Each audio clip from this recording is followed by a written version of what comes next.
ప్రజల మధ్యలో పనిచేసి 20 ఏళ్ళుగా 30 ఏళ్ళుగా గెలిచిన సర్పంచ్ కూడా మనం చూసినాం.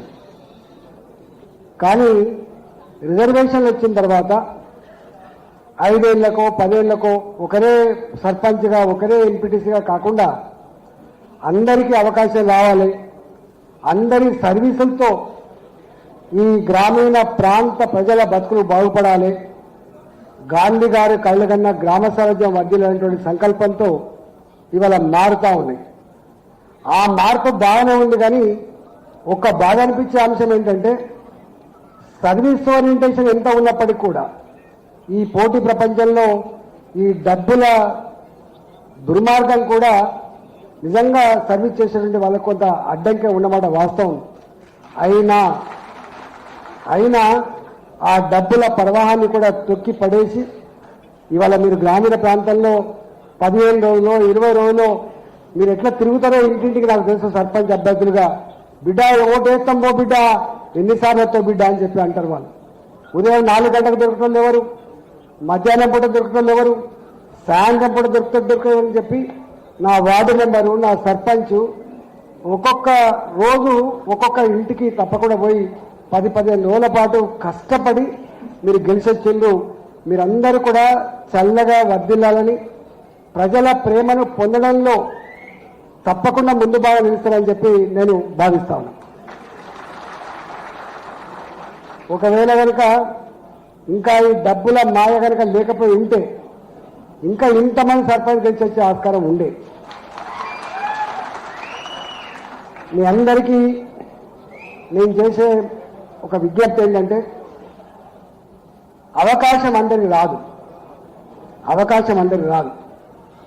వచ్చిన అవకాశాన్ని జారవిడుచుకోవద్దు. ఇగో ఫలాని మా సారన్నకు సర్పంచ్ చేస్తే గొప్పగా పనిచేసిండు అనేటువంటి పద్ధతి మాత్రం తప్పకుండా రావాలి. మీరందరూ ఏ విధంగానైతే ఇంటింటికి పోయి వాళ్ళ ఆశీర్వాదం పొందిందో, వాళ్ళని ఓట్లని అడిగిండ్రో, వాళ్ళకు సమస్యల పరిస్థితులు చెప్పిండ్రో, మీరందరూ కూడా నోట్ల నాలుకలాగా ఉండి మీ ప్రజలు ఏ విశ్వాసాన్ని ఏ నమ్మకాన్ని అయితే మీద పెట్టిందో ఆ విశ్వాసాన్ని తూచా తప్పకుండా అమలు చేస్తారని చెప్పి మీకు ఆశిస్తున్నా. శ్రీహరి గారు ఎట్లాగో మంత్రిగా ఉన్నారు, మీరు కూడా అడపదడప ఉంటా. మీకు ఎక్కడన్నా మీ గ్రామ అవసరాల కోసం ఇబ్బందులు ఉంటే తప్పకుండా దృష్టి తీసుకురండి. కొన్ని డబ్బులతో పని అయ్యేటి ఉంటాయి, కొన్ని డబ్బులు లేకుండా కూడా పని అయ్యేటి ఉంటాయి. కాబట్టి మీకు సంపూర్ణంగా అండగా ఉంటామని చెప్పి మీకు హామీ ఇస్తా ఉన్నాం. ఇక్కడ మా ముదిరాజు బంధువులు పార్టీతో సంబంధం లేదు, ఇక్కడ జెండాతో సంబంధం లేదు. ఇక్కడ ఒకటే సంబంధం, సర్పంచులకే కాదు పరిమితం. రేపు ఎంపీటీసీ ఎన్నికల్లో మా జెండా ఎగరాలి, రేపు ఎంపీపీ మండల పరిషత్తుల మీద మన జెండా ఎగరాలి, జిల్లా జెడ్పీటీసీలం కావాలి, జిల్లా పరిషత్తులు కూడా కైవసం చేసుకోవాలి. ఇక్కడికి మాత్రమే పరిమితం కాదు. నాకు తెలుసు మన వాళ్ళు అనేక సంవత్సరాలుగా స్టాటిస్టిక్స్ తీసుకొచ్చి నాకు ఇస్తూ ఉంటారు. మా శ్రీహరన్న గెలిచినటువంటి నియోజకవర్గంలో అత్యధికంగా జాతి ఓట్లు ఉన్నటువంటి నియోజకవర్గం ఆయన అదృష్టవంతుడు. ఇలా మక్కలు కానీ నారాయణపేట కానీ దాదాపు 45 నియోజకవర్గాలలో, ఈ రాష్ట్రంలో 45 నియోజకవర్గాల్లో మనం ఎవరికి ఓట్లు వేస్తే వాళ్ళు గెలిచేంత స్థాయిలో ఉంటుంది జనాభా. కాకపోతే రకరకాల కారణాల వల్ల ఎవరి బతుకులు వాళ్ళే, ఇవాళ వృత్తిలో బతికే వాళ్ళం కొంతమంది, తోటలు బట్టి బతికే వాళ్ళం కొంతమంది, రకరకాల పద్ధతిలో బతికినాం. కాబట్టి మనం ఏనాడు కూడా ఆ రాజకీయాల మీద ఆ పదవుల మీద పెద్ద మక్కువ లేని వాళ్ళం. కాబట్టి ఇవాళ మనం రాణించలేకపోవచ్చు. కానీ ఇప్పుడిప్పుడే తెలంగాణలో చైతన్యం వచ్చింది. ప్రతి ఇంట్లో చదువుకున్న బాబున్నాడు, ప్రతి ఇంట్లో చదువుకున్న పాప ఉంది. ఒకప్పుడు ఎడ్డి తెలంగాణ గుడి తెలంగాణ అని చెప్పేది అనుకున్నామో, ఇవాళ ఎడ్డి తెలంగాణ గుడి తెలంగాణ కాదు. ప్రాపంచిక జ్ఞానాన్ని అర్థం చేసుకొని గుడిసెలే కావచ్చు కాక, పేదరికంలో మగ్గచ్చు కాక, ఎవరు మనవాళ్ళు కాదు, ఎవరికి ఏం చేయాలనో అదంతా కూడా ఆలోచించుకొని గుండెల్లో పెట్టుకున్న జాతి మన జాతి అని చెప్పి మనం చేస్తాం. కానీ దాన్ని కొంత వ్యూహం ఉంటుంది, ఆ వ్యూహం తగ్గట్టుగా కార్యాచరణ ఉంటుంది. అది కనుక లేకపోతే, స్ట్రాటజీ లేకపోతే, లౌక్యం లేకపోతే కేవలం శక్తి మాత్రమే సరిపోదు, ఇవాళ సంఖ్య మాత్రమే సరిపోదు. ఆ సంఖ్యను, ఆ శక్తిని ఒక ప్రాపర్ ఛానల్లో కనుక మనం డ్రైవ్ చేయకపోతే, దాన్ని మనం తీసుకపోకపోతే ఫలితాలు రావనే విషయం మీకు తెలుసు. ఇవాళ ఏది ఏమైనప్పటికీ కూడా ఒకటి మాత్రం సత్యం, ఇవాళ ఇక్కడ నాకు తెలిసి మొట్టమొదటిసారిగా అన్ని పార్టీల వాళ్ళు కూడా ఉన్నారు. శ్రీహరి గారు కాంగ్రెస్ పార్టీ, జ్ఞానేశ్వర్ అన్న టీఆర్ఎస్ పార్టీ, నేను భారతీయ జనతా పార్టీలో ఉన్నా. కానీ ఇవాళ అందరికీ జమకోవడానికి ఒక కారణం ఉంది. ఇంకా ఎన్నాళ్ళు వెనుకబడి ఉందాం, ఎందుకు యాచించే స్థాయిలో ఉండాలి, ఎందుకు యాచించే స్థాయిలో ఉండాలి? రేషమున్న జాతి, చైతన్యమున్న జాతి, సాహసమున్న జాతి అన్నీ ఉండి కూడా ఇలా దేవి అని అనుకున్నటువంటి పరిస్థితులు ఉండద్దు అని చెప్పి మీ సంకేతం ఏదైతే ఉందో, మీ ఆవేదన ఏదైతే ఉందో దాన్ని అమలు చేసే వేదికగా కావాలని చెప్పి నేను మనస్ఫూర్తిగా కోరుకుంటున్నాను. దానికి ఏం చేయాలి, ఎట్లా చేయాలనేది మనం ఇంకోని ద్వేషించడం వలన, ఇంకోని వ్యతిరేకించడం వలన మనం చేయలేము. గుర్తుపెట్టుకోండి, మనం ఏ కులానికి వ్యతిరేకం కాదు, ఎవరికి వ్యతిరేకం కాదు. మనం ఒకదానికి అనుకూలం. గింతమంది ఉన్న మనం ఇవాళ చిన్న వాళ్ళు కూడా సాధించే స్థాయిలో ఉన్నప్పుడు గింత ఉండి కూడా ఎందుకు ఇలా నిశ్చేష్టమై ఉంటా ఉన్నాం, ఎందుకు యాచించకుండా ఉంటా ఉన్నాం అనేది సమస్య. కాబట్టి ఒక గది పోగొట్టడం కోసం మాత్రమే ఇవాళ ఈ సందేశం అనేది మాత్రమే ఇక్కడికి వచ్చినట్టుగా నేను భావిస్తా ఉన్నాం. దానికి ఒకరు చెప్పాల్సి అక్కర్లేదు, దానికి పెద్ద పాఠాలు కూడా అక్కర్లేదు, దానికి పెద్ద సాహిత్యం కూడా అక్కర్లేదు. ఏమి చేయాలనో, ఎట్లా చేయాలనో, ఎప్పుడు చేయాలనో అదంతా కూడా ఎవరికి వాళ్ళుగా నిర్ణయించుకొని చేయాలని చెప్పి నేను కోరుతా ఉన్నా. రెండవది అతి ముఖ్యమైనది, గ్రామీణ ప్రాంతాలను చూస్తా ఉన్నా. ఇవాళ చాలా గ్రామాలు చిన్న గ్రామ పంచాయతీ అయిన తర్వాత మనం ఎవరు ఒప్పుకున్నా లేకపోయినా ఇవాళ 4,000 సొసైటీ దాదాపుగా ఉంటే, 3,500 ఒకప్పుడు ఉండే, ఇక పెరిగి ఉంటే నాకు తెలిసి ఓ 3,500 4,000 సొసైటీ కనుక ఉంటే ఆ సొసైటీలలో ఇవాళ గ్రామ పంచాయతీ అయిపోయిన తర్వాత ఇలా ఒక గ్రామం ఒకటి ఉంటుంది, దాని కింద ఒక గ్రామం ఉంటుంది. ఆ కింది గ్రామంలో మనవాళ్ళు ఉంటారు, పెద్ద గ్రామంలో మనవాళ్ళు ఉండరు. కానీ ఇవాళ ఆ చెరువులు ఏవైతున్నాయో, పెద్ద గ్రామంలో మీరు లేరు కదా అని చెప్పి ఆ చెరువుల మీద మన హక్కులు కట్ చేసే ప్రయత్నం చేస్తున్నారు. దాన్ని 100% దాన్ని కట్టేసి చేసుకోవాల్సి అక్కడి నుంచి మనం చేస్తున్నాం. తాళ్ళు ఎక్కేవాడిది తాడి చెట్టు, చేపలు పట్టేవాడిది చెరువు. ఇవాళ నేను ఆ రోజు చెరువుల మరమ్మత్తు ప్రోగ్రాం చేస్తున్న సందర్భంలో నేను ఒక ప్రతిపాదన కూడా పెట్టిన నాడు. ఇవాళ చెరువుల మీద నిలడు కాడ మాత్రమే కాదు, చెరువుల మీద రైతు సంఘాలు మాత్రమే కాదు, చెరువుల మీద చేపలు పట్టే వాళ్ళకు కూడా వాళ్ళకు కమిటీ లాంటిది వేయాలని చెప్పి ఈ ప్రతిపాదన పెట్టిన. తప్పకుండా చెరువుల మీద మనకు కూడా హక్కులు కావాలి. ఏ గ్రామం అయితే విడిపోయిన సందర్భంగా మనవో దిక్కు గ్రామం, పెద్ద గ్రామం వరకు చెరువు దిక్కు పోయినప్పుడు ఆ పాత సొసైటీలు ఎక్కడన్నా ఆ ఊళ్ళలో కొన్ని ఇబ్బంది ఉంటే దాన్ని తప్పకుండా సార్ట్అవుట్ చేసి దాన్ని కాపాడుకోవాలని చెప్పి నేను మనవి చేస్తాను. దానికోసం ఎల్లవేళలా పైన మాత్రమే కాదు, ఐక్య ఉద్యమాలు కూడా మనం ఉండాలని చెప్పుకొని మనం చేస్తా ఉన్నాం. రెండవది, ఇవాళ ఒకప్పుడు చెర్లలో మనకు తెలుసు, జల్ల చేపలు, కొడుపు చేపలు, మాలపంకిరిగాల్లో ఏదో చిన్న చేపలు ఉంది. ఇదంతా హైబ్రిడ్ రేట్ వచ్చింది. ఒకనాడు చెరువంతా పట్టినా ఒక టన్ను రాకపోవు. ఇవాళ ఆ చెరువులో 20 టన్నులు 30 టన్నులు సంపద వస్తాను. నేను అనేకసార్లు చెప్పినా, ఈ 3,500 నుంచి 4,000 సొసైటీలు ఏవైతే ఉన్నాయో ఆ సొసైటీలకి ఇవాళ ఆ 2.5 ఎకరాల సభ్యత్వం అనేది ఒక ప్రతిబంధకంగా ఉంది. దాన్ని ఆచరించాలని చెప్పి నేను ఆడు చేసిన, కానీ దాన్ని ఎందుకో ఆపిండ్రు. ఇవాళ కొద్ది మంది వ్యతిరేకత కోసం ఆపిండ్రు. కానీ ఇవాళ శ్రీరణ తప్పకుండా ఇవాళ మారిన పరిస్థితులలో మన వాళ్ళకు సభ్యత్వాలు రావాలంటే కూడా తీర్మానం చేయలేక పిల్లలకు అనేక మందికి దరఖాస్తులు పెట్టుకున్నా కూడా సభ్యత్వాలు వస్తలేదు. కాబట్టి ఇవాళ పెద్ద ఉద్యోగాలు చేసుకోవాలని భావిస్తాం, ఇంతకంటే గొప్పగా జీవించాలని భావిస్తాం. కానీ ఉన్న వృత్తి మీద మాత్రం తప్పకుండా సంపూర్ణమైన అధికారం ఉండాలి. కాబట్టి ఆ చర్యల్లో ఆ ప్రతిబంధకంగా ఉన్నటువంటి జీవం తీసివేసి అక్కడ ఆ కొత్త జీవం అయితే ఇచ్చిన దాన్ని అమలు చేయాలని చెప్పి నేను కోరుతా ఉన్నా. మూడవది, ఇవాళ అనేక గ్రామాలలో చెరువులు లేవు, సొసైటీలు లేవు, ప్రాజెక్టులు వచ్చినాయి. నాకు తెలుసు కదా మీ మహబూబ్ నగర్ జిల్లాలో కృష్ణా నది మీద ఎంతమంది బ్రోకర్లు ఎట్లా సంపద మీద పట్టుదల మనం మాత్రం బుచ్చగాళ్ళు ఎక్కడ ఉంటాం. కానీ దాని మీద బతికే బ్రోకర్లు ఎట్లా జీవిస్తున్నారో నాకంటే మీకు తెలుసు. కాబట్టి ఆ బ్రోకర్ల వ్యవస్థ ఉండొద్దని చెప్పి నువ్వు ఎంత ప్రయత్నం చేసినా మాకు తెలుసా నాడు. ఇవాళ చేప పిల్లలు ఉచితంగా రావడానికి కారణం, ఇవాళ బళ్ళు ఇప్పడానికి కారణం, ఐస్ ఫ్యాక్టరీ లోన్ ఇప్పడానికి కారణం, డీసీఎం ఇప్పడానికి కారణం ఏంటంటే మన వాళ్ళే బ్రోకర్లకు అమ్ముకోకుండా వ్యాపారం చేసుకునే స్థాయికి రావాలని చెప్పి కొంత ప్రయత్నం చేసినాం. కాకపోతే అది సంపూర్ణంగా అమలు కాకపోవచ్చు, కానీ ఆ ఆలోచన మాత్రం సంపూర్ణంగా అమలు కావాల్సి ఎక్కడుందని చెప్పి నేను మనవి చేస్తాను. 4వది ప్రాజెక్టులు వచ్చినాయి. కొన్ని సందర్భాల్లో కొన్ని అనాలోచిత నిర్ణయాలు తీసుకున్నారు.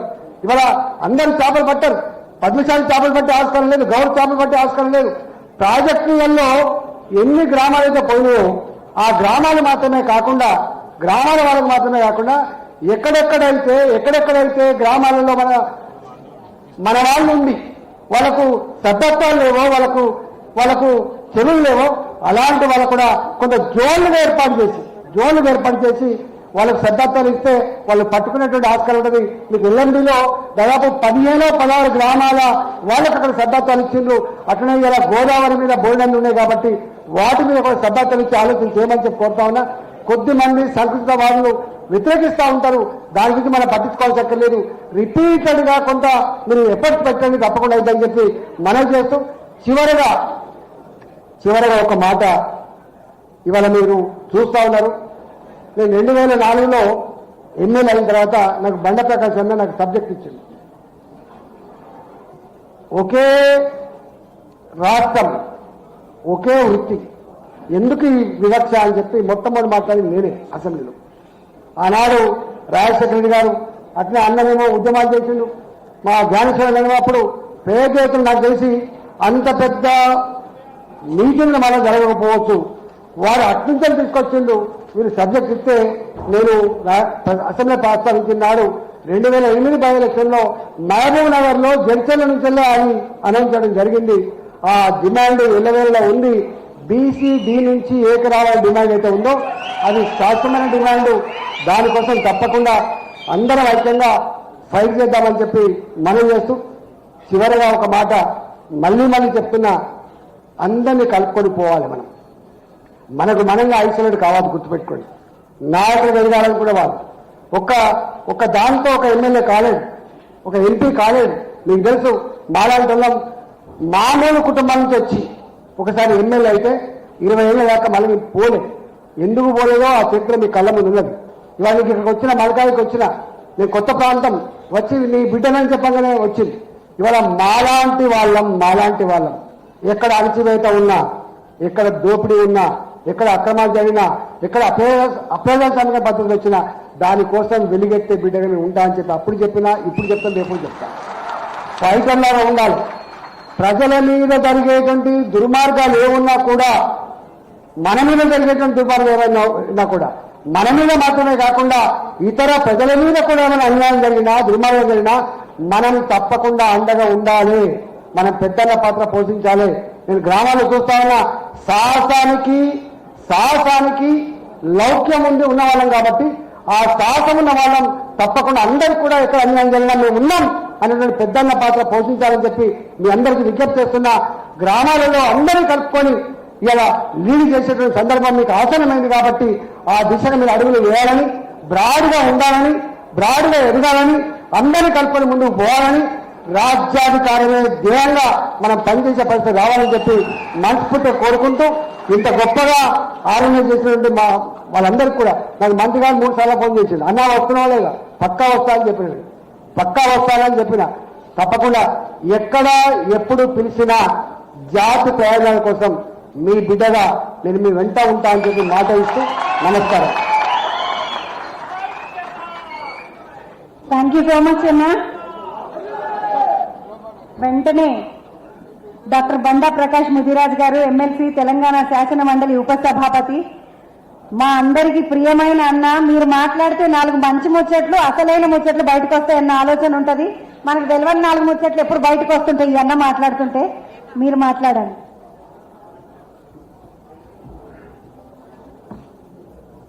అనేక ప్రాంతాల నుంచి వచ్చిన ముదిరాజ్ బంధువులందరికీ పేరు పేరున హృదయపూర్వక నమస్కారం. జై ముదిరాజ్, జై ముదిరాజ్, జై ముదిరాజ్. ఈనాటి కార్యక్రమ నిర్వాహకుడు ముదిరాజ్ ఫైనాన్స్ కార్పొరేషన్ అధ్యక్షులు సోదరుడు బొర్రా జ్ఞానేశ్వర్ ముదిరాజ్ గారు, ఈ కార్యక్రమ ముఖ్య అతిథి పెద్దలు గౌరవనీయులు, మనందరికీ అభిమాన పాత్రుడు, ఒక సామాన్యుడిగా, ఒక సర్పంచ్గా మరి అనేక హోదాల్లో పనిచేసి చివరికి ఏనుగు కుంభస్థలాన్ని కొట్టినట్టు కొట్టి ఈసారి మట్కల్ నియోజకవర్గం నుంచి ఇక్కడికి వచ్చిన నా సోదరుడు. మేము అనేక సందర్భాల్లో అనేక ఎన్నికల్లో పరస్పరమైన వేదికల్లో అనేక ప్రాంతాల్లో కూడా మేము కలిసినాం. తను ఎక్కడ ఎన్నికలు ఉన్నా తను ఇన్ఛార్జిగా వేసేది వచ్చేది, అక్కడ మేమిద్దరం కూడా కలుసుకునేది. మరి అటువంటి సోదరుడు ఇవాళ మనకు మంత్రిగా రావడం, స్వతంత్రం వచ్చిన మొట్టమొదటిసారి మత్స్యశాఖకు ముదిరాజు బిడ్డ మంత్రిగా రావడం మనందరికీ గర్వకారణమని కూడా ఈ సందర్భంగా నేను మనవి చేస్తున్నాను. పెద్దలు గౌరవనీయులు ఉద్యమాల బిడ్డ, ఎక్కడ అణిచివేత ఉంటే అక్కడ పోరాటానికి సిద్ధమన్న మన అన్న మరి అనేక రకాలుగా ఉద్యమ బాటే పట్టి తెలంగాణ ఉద్యమంలో పోరాటం చేయడమే కాకుండా తెలంగాణ రాష్ట్రం సిద్ధించిన తర్వాత అనేకమైన కీలక బాధ్యతలు వహించడమే కాకుండా తన మంత్రిత్వ శాఖనే కాకుండా ముదిరాజ్ జాతి భవిష్యత్తు కోసం అనేక కార్యక్రమాల్లో కీలక పాత్రధారి, ప్రభుత్వం తెచ్చిన అన్ని కార్యక్రమాలకు సూత్రధారిగా ఉన్న మా అన్న ఈటెల రాజేందర్ అన్న ఈరోజు ముదిరాజ్ మహాసభకు వన్నె తెచ్చిన పెద్దన్న, చరిత్రలోనే నిలిచిపోయే విధంగా ఒక బ్రహ్మాండమైన కార్యక్రమాన్ని పెట్టి 2003లో ముదిరాజ్ మధ్యమై పరేడ్ గ్రౌండ్ లో రాజకీయ పార్టీలకే గుండె దడదలు పుట్టించిన సోదరుడు, మరి జాతిని మొత్తం ఒక్కతాటి మీదకి తీసుకొచ్చి అప్పటిదాకా నిద్రావస్థలున్న జాతిని పరుగులు పెట్టించడానికి క్రియాశీలకంగా పనిచేసిన మా అన్న కాసాని జ్ఞానేశ్వరన్న గారికి, మా సోదరులు మాజీ శాసనసభ్యులు ఆకుల రాజేందర్ అన్న గారు, సోదరులు కాసాని వీరేష్ గారు, సోదరులు ఉప్పర్ నారాయణ గారు, చొప్పరి శంకర్ గారు, సోదరులు సంజయ్ గారు, రోహిత్ గారు, వేమ గారు, మరియు వేదిక మీద ఉన్న అనేక మంది మిత్రులు, ఈ సమావేశంలో పాల్గొంటున్న సోదరిమణులు, పాత్రికా మిత్రులు అందరికీ పేరు పేరున హృదయపూర్వక నమస్కారం. మిత్రులారా,